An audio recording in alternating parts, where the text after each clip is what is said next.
Welcome back. So we have with us a Nigerian actress, film producer, interior designer, businesswoman, and philanthropist. She's someone who actively supports charitable causes. Her impact spans across diverse domains such as entertainment, construction, interior design, and the oil and gas industry. Welcome with us, Carolyna Hutchings. Thank you. Thank you. Thank you. You haven't changed one bit. Really? Yes. Maybe a little bit of weight here and there. Yeah. But thank you for for the weight, of course, the weight. Yes. The age now, the age. Yes. So I remember we had met a long time ago as teenagers in a beauty pageant. Yes. Only mixed race amongst us, Miss Malaika. Can't Yes. remember if it's 2023 or 2024. That's a long time. It was, I think, yeah, not 2023, 2003. 2003. I think, no, it wasn't. It was Or actually 2004, 5. 2004, Yeah. Okay. Because I remember my first movie was 2004. Yeah. So it was around that afterwards. time. So there's no way, but you have grown over the years. Thank you. And I welcome you to the show. Thank you. And before we get into you proper, we've been talking about women empowerment. We've had amazing guests. Madam Ibuku Awushika was here. We also had another guest, I can't remember her. Osei was here. And we're all talking about what we can do to empower women more. This is 2025. We still have some issues that we feel women are not there yet. We still have issues of women supporting women. Are women really supporting women, or we're just trying to pacify ourselves and all of that? But what do you think about this women empowerment in total? Personally, I'd like to go with the doctrine of the Bible that says, treat your neighbors as you treat yourself. So for me, it's treat another woman as you would treat yourself. And for me, it's not really about showing up in front, also show up behind her as well. I am always an advocate for women empowerment. For everything I do, whether I'm having issues here and there or I'm doing business, you would always see me speak up for another woman. And she doesn't really have to be a close friend or a relative. I would always be that person, because I feel like once one woman is successful, it creates an avenue for another woman to be successful.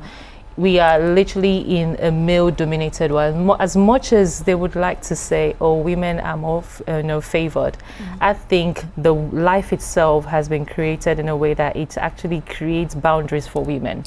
From the moment a child is born, it is questioned why a female child. Up until her puberty, she's being compared with her peer groups.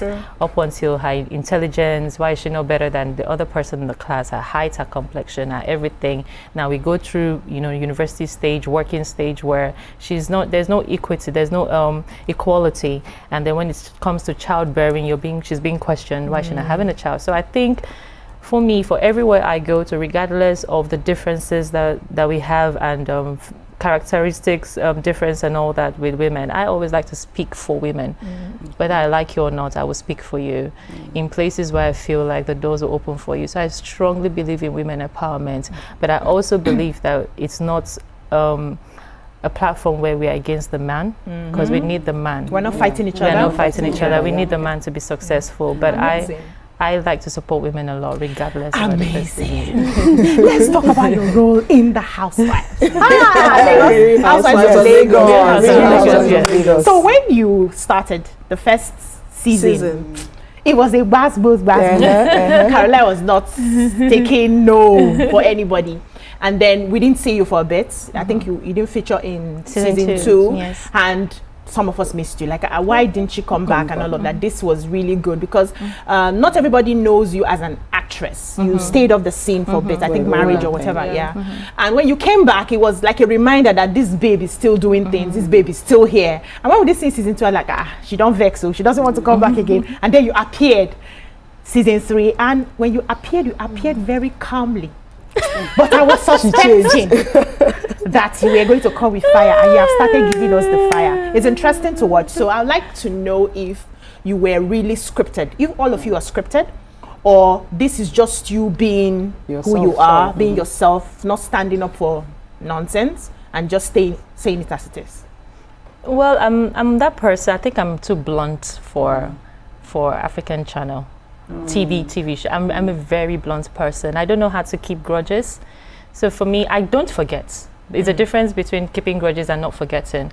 I don't forget what has been done to me, but I will not keep any grudge against you. And it's only when you come for me that I begin to read out your scenes and tell you, look at what I have put by the side. And I've overlooked it because I feel like, let's make peace. But if you now come for me, I then decide to remind you. In season 1, I really didn't know what I was doing. Acting and reality TV show, they are two different platforms. So in acting, you're acting out a character. You're trying to, tell a story of someone that is either dead or alive. But in reality TV show, you're speaking your story. And one thing I like about Real Housewives is that it has given a lot of we women a platform to speak for ourselves, as opposed to giving someone else a pen to write our story without consulting us. So I'm using this platform with every opportunity that I can get to tell my stories that I couldn't come on the blog and say I did it, because the moment you're trying to justify yourself, it is written, so she debunked the rumor. And I really don't like that caption at all. So when you see me bringing out past, present, and if possible future, it's me just trying to tell my story and rectify whatever ideas they had about me. Now, coming in season 1, I just wanted to have fun. I like having fun. I'm an adventurous person. I like just getting to know. We are like 6 women, and 6 women with different character traits and behavioral patterns and life experiences. I don't know it all. The Bible says only a wise man. Only a fool knows it all. Sorry, a wise man doesn't know it all. So I like to be a student in everything I do in my life. I like to still remain as a student and learn. So I felt like coming to the show, I was going to learn from every other woman, their life experiences, and I've never been to this world before. So I'm learning how to, mold myself into that virtuous, perfect woman, if there is a word for perfect. But coming there, I realized I had to stand up for myself. It wasn't fun initially because I felt like it was just too much for just 6 women. We should have bonded properly, should tell the world that, oh, this is how women can be together. And, there are younger girls looking up to us. But anyway, it's good for reality TV show. That's life. I decided to take a break in season 2 because I really felt overwhelmed in season 1. I'm not going to lie.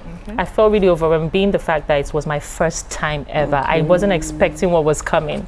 So in season 2, I needed to breathe. I needed to take a moment to understand what I was doing on a reality TV show and if I was a reality TV show material. Now looking at all the demands, oh, Caroline, come back. And then a few of the cast spoke to me that, look, you don't run away from something, this is I'm glad you. you're back, actually. I decided to come for season 3. So when you saw me being so quiet. Yes, you were taking your time. No, I wasn't like taking my time. So the whole media was about Caroline is coming back. I wanted the new cast to shine. I didn't just want to come and start saying, oh, because Caroline is coming back, I have to own the platform. I said, I want the new cast to shine. I want them to be getting queens. a few more questions. Okay, We are running out of time. So do you think the platform, because somehow it seems like the Real Housewife platform all over the world has a way of, like, there has to be drama and fights and stuff like that. So, but do you think that this platform has enabled you to showcase who you are in terms of your career, in terms of your dreams, in terms of the positivity of who you are as a person and a brand? How do you balance that with also the bus goes here and there? The negativity and the buzz boost? How do you balance it out? Because you have clients. You have brands that you work with. So how do you balance that out? Because sometimes we don't allow, that we're not on reality TV, we don't allow our personality or our personal life to, to overshine our brand because of clients and being judged. So how do you manage that? Well, I'm glad you're asking this question because that was why from episode 1 to 4 was really, really boring. I must confess in season 3. Yeah, I thought Reason so because a lot of the cast were thinking about their brands and their clients. And for a reality TV show, it's a reality. It's what happens in your day-to-day. Yes, everybody was acting prim and proper. At a point in time, I thought I was in a convent. I was about to become a sister, So you see, a reality TV show must come with its own dramas to keep the viewers glued, to keep people entertained. Must come with, it's like being in the same house with 6 sisters. There would always, who ate my food, who didn't do this, who didn't do that. It's real. You understand? But when you come on a show because of the camera, you're being prim and proper, you're being cautious. It's no longer reality. It's no longer reality. You understand? I thought so too. I saw the first few seasons. I was telling somebody a few days back in the makeup room that I wish I would still watch because I'm not getting the exactly. Okay, so I would like to know, there's this popular opinion that where you have two women in a space, there's bound to be chaos. You've existed among women. So I need you to tell me about that, and also to tell me how can we create better atmosphere for women in Nigeria. Since the first thing you said was life is not fair generally on women. So how do we create that atmosphere, better atmosphere for women? Being in the midst of women, I would say, sometimes I just say men are trying. I'm not going to lie. I don't mean to be rude to my fellow women, but there are just some things that are totally uncalled for, you know. For women, I feel, like I said earlier, do not do to another woman what you can't take. It's just as simple. That's just to me, that's how I live. Don't do to another woman what you cannot take. And be accountable. Women, a lot of women do not like to take accountability. They go like this. Before they can even say sorry, before they can say, I did this and I offended you, I'm sorry. They want to give you reasons, justify why they did it. And then they backlash their fellow women behind. So for every single woman that you see that has been pulled down, if you look at it very well, it is a woman that was in the core of it. And the moment we can start treating other women like we are treating ourselves, I think the world will be a better place. For instance, if I feel I'm going to go into marriage now, if I feel like XYZ's husband is asking me out, I have the right to say no. Yes. It takes two to be stupid. So it takes two to misbehave. As much as a married man is chasing you, you as a woman should say no. You're married. You're married, I'm not gonna, not because you know the woman, not because she's your friend, but because you stand up for another woman at the end of the day. I don't know when we're ever going to get there. But let's so I have this question. This is interesting, and I watched the Real Housewives of this thing. So I want to ask, was there anybody who influenced you to be on the show? Like, for example, I'm sure you must have seen the whole cast and they are like, are you sure I want to be part of this, or I don't want to be part of this, or because of this person I can be part of this project? Was there anything like that for you? Plot twist, we don't even get to know the cast. You come on the show and you're And like, you just boom. meet everyone. So the first episode for this season, when you saw my expression, I was waiting to see everyone. People, So I was tensed. And I was trying to be confident. I was like, who's coming? Who's coming? Who's coming? Who's coming? They don't tell you anything. Yes, so the expression is real. The expression you see on camera is real. Everything is real. If not, a lot of us would not come on the show. We will look at the list and say, I don't want to be here. I don't want to be here. So it makes it more interesting when you don't even get to know anyone. Sweethearts, I wish you came in earlier. I am so Because sorry. Carolyna that I know can talk. Would have gisted from beginning and then, but unfortunately we have to go. We are out of time. Thank you so much for deciding to share today with us, even though you came late. I am so sorry. Because you don't naturally come late. I'm not naturally late. I don't know what happened to a wardrobe malfunction. I'm so one sorry. behind the scenes. But thank you so much, ladies. Thank you for your contribution. It's still International Women's Week, and we are all about celebrating women, supporting women, empowering women, and we plead with you, whether you're a man or a woman, to pick a woman today to empower. And that's all we can take on the show. We'll see you again tomorrow. Your View Pidgin, where we will empower women in pidgin. You just had to. I just had to empower women in pidgin. All right, darling. Have a lovely weekend. We'll see you again. Bye-bye.